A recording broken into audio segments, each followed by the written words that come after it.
I bring to your attention something which concerns the honor and prestige of MPs and of the Indian Parliament.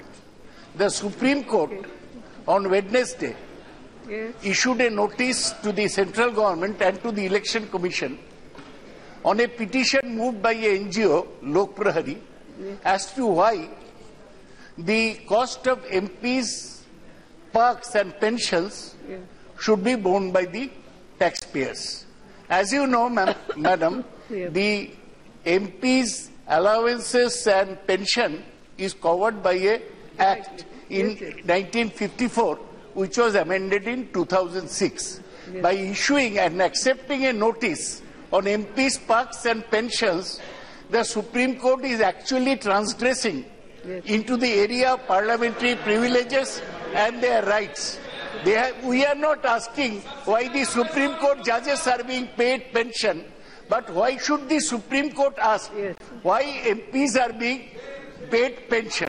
This is not the first example of the Supreme Court interfering into the affairs of Parliament. You are the custodian of our rights in Parliament. I bring to your notice, and through you that of the government, that such transgressions by the Supreme Court in the exclusive areas of MPs' privileges, perks and pensions, which are part of the law of the land, should not be allowed, and as a House, as a whole. Why ex-MPs are also provided pension? No, that is why. They are asking why ex-MPs are provided pension, whereas it is guaranteed by law. Madam, we should take a stand as a whole in this House against this Supreme Court attitude. Sir. Yes, Anand Kumar. Madam, Yes. our learned friend, Sri Saugat Rai ji, has raised a very important issue. That is before the Honorable Supreme Court of India. And I think, Madam, every section of this August House agrees with me and him that the rights and privileges of this House, August House, this Parliament, is sacrosanct. And whatever is the salaries and allowances of honourable members of both the houses of the Parliament.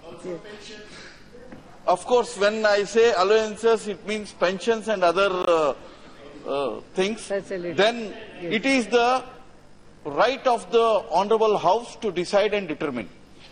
And he has also said that according to the Act of 1954, but at the same time, it is the matter of constitution mandate, Madam.